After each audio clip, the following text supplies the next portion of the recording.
Hello and welcome to दोस्तों ज्ञान campus. आपके अपने यूट्यूब चैनल ज्ञान कैंपस में आपका स्वागत है। दोस्तों आज का वीडियो लेक्चर है इलेक्ट्रिकल फिफ्थ सेमेस्टर वालों के लिए। सब्जेक्ट है आपका इलेक्ट्रिकल मशीन 2। तो जैसा कि पिछले वीडियो लेक्चर में हमने इसी से रिलेटेड टॉपिक पढ़ा था, आज हम उसी के आगे पढ़ेंगे। ठीक है, तो हमारा आज का टॉपिक है double cage induction type motor. ठीक है, या फिर डबल केज रोटर वाइंडिंग भी इसे कहते हैं। ठीक है, तो आप इस पर हेडिंग डाल लीजिए और ये इंपॉर्टेंट है, पूछा भी जाता है। ठीक है, तो डबल केज रोटर वाइंडिंग या डबल केज इंडक्शन मोटर। ठीक है, तो इसमें एक ग्राफ बनेगा, आप लोग को यहाँ स्क्रीन के साइड में दिख जाएगा। तो स्क्रीन के साइड में देख लीजिए आप, यहाँ पे दिख रहा होगा आपको, ऊपर सबसे लिखा रहेगा स्पीड, फिर डबल केज की एक लेयर आप जाती हुई देख सकते हैं आप यहाँ से। ठीक है, फिर उसके बाद और नीचे आएंगे तो आउटर केज की लेयर दिखेगी। फिर उसके भी नीचे आप आएंगे तो आपको एक इनर केज की जो है, यहाँ पे देखिए नीचे सबसे इनर केज की आपको एक लेयर दिखेगी। तो इन सब लेयर्स का मतलब क्या है, इसमें हमारा जो स्टार्टिंग टॉर्क होता है वो हाई होता है, लेकिन स्टार्टिंग करंट जो होती है हमारा लो होता है। यही डबल केज इंडक्शन मोटर में इसी का प्रयोग होता है और यही यूज़ होता है। ठीक है, तो आप इसको कैरेक्टरिस्टिक्स का डायग्राम बना लीजिए, फिर बढ़ते हैं आगे। तो आई होप आप लोगों ने बना लिया होगा या स्क्रीनशॉट ले लीजिए। तो चलिए हम बढ़ते हैं आगे।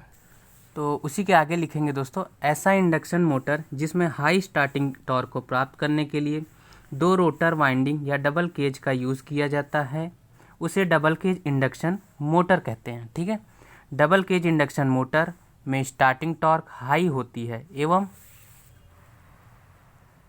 स्टार्टिंग करंट आपकी लो होती है। ठीक है, double cage rotor induction motor की स्टेटर वाइंडिंग सामान्यतः 3 फेस इंडक्शन मोटर के समान होती है। Double cage induction motor cost यानी कीमत में के हिसाब से सिंगल केज इंडक्शन मोटर से 20 से 30% महंगी होती हैं। ठीक है, समान रेटिंग्स की, अगर समान रेटिंग्स की आप खरीदते हैं तो उससे 20 से 30% आपकी कॉस्टली होती है। तो इसके यूजेस देख लेते हैं, कहाँ पे यूज़ किया जाता है। Double cage type induction motor का प्रयोग पंप में, क्रशर्स में, होइस्ट में, क्रेन्स में, एलिवेटर्स में इत्यादि में किया जाता है। अब इसका डायग्राम देख लेते हैं, डायग्राम कैसे बनता है। तो दोस्तों यहाँ पे आपको स्क्रीन के साइड में यहाँ पे इसका डायग्राम दिख रहा होगा। तो यहाँ पे डायग्राम में देखिए एक आउटर केज होता है बीचों बीच में, फिर इसके बाद यहाँ थोड़ा नीचे देखेंगे तो स्प्लिट होता है। ठीक है, फिर इसके बाद और नीचे देखेंगे तो एक आपको पिंजरे टाइप का दिख रहा होगा, शेडेड टाइप का, वो इसे इनर केज बोलते हैं। ठीक है, इनर केज टाइप का बोलते हैं। ठीक है, तो और यहाँ सबसे नीचे आएंगे तो ये जो साइड साइड में आपको दिख रहे हैं ये म्यूचुअल फ्लक्स है, आपके जो फ्लक्स ढेर सारे जनरेट हो रहे हैं, ये साइड साइड में फ्लक्स डॉटेड के रूप में आपको दिख रहे हैं। ठीक है, तो कुछ इस टाइप का इसका डायग्राम होता है, आप स्क्रीनशॉट लेके ड्रॉ कर लीजिएगा। तो आई होप आपको समझ आया हो, और इसे एक बार पढ़ते रहिएगा, ज़रूर घर पे समझ आ जाएगा। ठीक है, तो बढ़ते हैं आगे नेक्स्ट टॉपिक की तरफ। तो इसी में हमारा अगला नेक्स्ट टॉपिक है 3 फेस इंडक्शन मोटर के ऊपर स्पेस हार्मोनिक्स का प्रभाव, या क्या प्रभाव पड़ता है। ठीक है, तो देख लेते हैं क्या प्रभाव पड़ता है स्पेस हार्मोनिक्स का। ठीक है, 3 फेस इंडक्शन मोटर की स्टेटर वाइंडिंग में नॉन साइनोसॉइडल फ्लक्स के कारण हार्मोनिक्स उत्पन्न हो जाते हैं। इन हार्मोनिक्स को सम एवं विषम हार्मोनिक्स में बांटा जा सकता है। ठीक है, आगे देखते हैं। स्पेस हार्मोनिक्स के कारण वाइंडिंग्स का एंगल यानी कोण बदलना, चुंबकीय संतृप्तता, एयर गैप लेंथ का चेंज होना या स्लोटिंग हो जाता है। ठीक है, आगे देखते हैं। हार्मोनिक्स फ्लक्स के कारण रोटर में हार्मोनिक्स वोल्टेज उत्पन्न होता है, जो कि रोटर वाइंडिंग में हार्मोनिक्स करंट को सर्कुलेट करता है यानी बांटता है या आगे बढ़ाता है। हार्मोनिक्स के कारण दिखाने आपको, हार्मोनिक्स के कारण मोटर के अंदर शोर यानी नॉइज़ बहुत होता है, कंपन एवं हार्मोनिक्स टॉर्क उत्पन्न होते हैं। ठीक है, जिससे मोटर की एफिशिएंसी कम हो जाती है, एफिशिएंसी। ठीक, आगे देखते हैं। इसमें एक क्रॉलिंग ऑफ इंडक्शन मोटर, इसी में सब हेडिंग है पहली, और ये पूछा जाता है क्रॉलिंग या कॉगिंग। ठीक है, तो ये पहला हम क्रॉलिंग पढ़ रहे हैं, इसके बाद कॉगिंग के बारे में जानेंगे। तो आइए देखते हैं।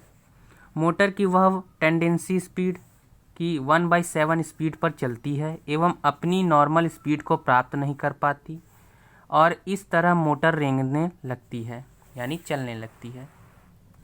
इस प्रक्रम को क्रॉलिंग ऑफ इंडक्शन मोटर कहते हैं। ठीक है, तो ये कुछ शॉर्ट डेफिनेशन थी इसकी। आगे देखते हैं एनएस यानी synchronous speed directly proportional F यानी फ्रीक्वेंसी के। तो एनएस बराबर 50-100 आरपीएम, ठीक है। तो in conduction of crawling of induction motor speed, ठीक है, ये आप हेडिंग लिख लेंगे। आप हिंदी इंग्लिश दोनों में लिख सकते हैं, कोई दिक्कत की बात नहीं है, ठीक है, क्योंकि वहाँ पे बोर्ड में ज़्यादातर इंग्लिश की ही चीज़ें हिंदी में लिख के आती हैं, ठीक है। तो NS/7 और इसके बाद आपका NS की वैल्यू आपको पता है ऊपर, तो रख देंगे, फिर इसको सॉल्व करेंगे 200 आरपीएम आएगा, ठीक है। ये आपकी स्पीड निकल के आएगी क्रॉलिंग की, ठीक है। आगे देखते हैं क्रॉलिंग की स्पीड के बाद। क्रॉलिंग के कारण मोटर का ऑपरेशन अनस्टेबल हो जाता है, जिसके कारण मोटर रेंगती है या तैरने लगती है, ठीक है। क्रॉलिंग के कारण मोटर सम एवं विषम हार्मोनिक्स कंपोनेंट डेवलप्ड हो जाते हैं। सम हार्मोनिक्स कंपोनेंट को कम करने के लिए वाइंडिंग का कनेक्शन डेल्टा में करते हैं, ठीक है। आगे देखते हैं एवं विषम हार्मोनिक्स कंपोनेंट को कम करने के लिए वाइंडिंग का एंगल चेंज करते हैं। एंगल यानी इसका आपका कोण चेंज करते हैं, ठीक है, या शॉर्ट पिच वाइंडिंग का प्रयोग करते हैं, ठीक है। अब इसमें देखते हैं कॉगिंग या मैग्नेटिक लॉकिंग। तो ये दोनों बहुत पूछे जाते हैं, कॉगिंग और ये मैग्नेटिक लॉकिंग। तो सेकंड हेडिंग है आपकी कॉगिंग मैग्नेटिक लॉकिंग, ठीक है। तो देख लेते हैं क्या होता है ये। 3 फेस इंडक्शन मोटर में कभी कभी स्टेपर पर फुल वोल्टेज अप्लाई करने पर भी इंडक्शन मोटर का रोटर स्टार्ट नहीं हो पाता। यह तब होता है जब मोटर के अंदर स्टेटर के स्लॉट्स बराबर हो जाते हैं, ठीक है। आगे देखते हैं स्लॉट्स के बराबर होने से स्टेटर एवं रोटर के बीच स्ट्रॉन्ग अलाइनमेंट यानी संरेखण फोर्स डेवलप हो जाता है, जिससे मोटर स्टार्ट करने में फेल हो जाती है, ठीक है। मोटर स्टार्ट करने में फेल या असफल हो जाती है। अतः ऐसा प्रक्रम जिसमें स्टेटर एवं रोटर के तीथ आपस में मैग्नेटिकली लॉक हो जाएं, उसे कॉगिंग या मैग्नेटिक लॉकिंग कहते हैं। कॉगिंग को कम करने के लिए स्टेटर एवं रोटर के स्लॉट्स अनइक्वल यानी असमान बनाए जाते हैं, ठीक है, ताकि जिससे हमारा कॉगिंग ना हो। चलिए देखते हैं आगे। तो दोस्तों ये हमारा एक फार्मूला है, अलग से टॉपिक है, ठीक है। इससे रिलेटेड एक न्यूमेरिकल जरूर आता है, तो इस फार्मूले को आप देख लीजिए। रेशियो ऑफ स्टार्टिंग टॉर्क और फुल लोड टॉर्क, ठीक है। क्या होता है रेशियो जब निकालने को कह दें न्यूमेरिकल में, तो ये फार्मूला आप वहाँ पे यूज़ करेंगे।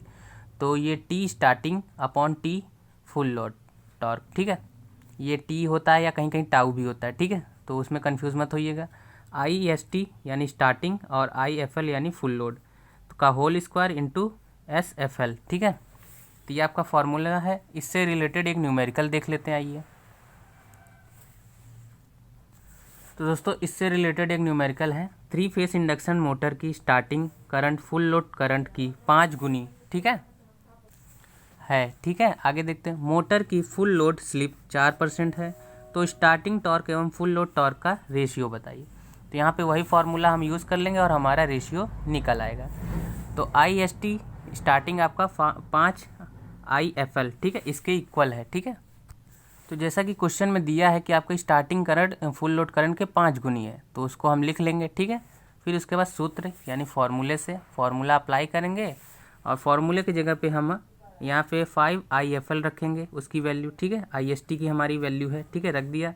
और नीचे IFL यानी फुल लोड, इसका होल ऑफ स्क्वायर और आपका जो 0.04 होगा, ठीक है, वो फार्मूला देख लीजिएगा आप, ठीक है। फिर उसके बाद ये IFL से IFL कैंसिल हो जाएगा, आप इसका स्क्वायर करेंगे 25 आएगा, मल्टीप्लाई करेंगे दोनों का, आपका 1 आंसर निकल के आएगा, ठीक है।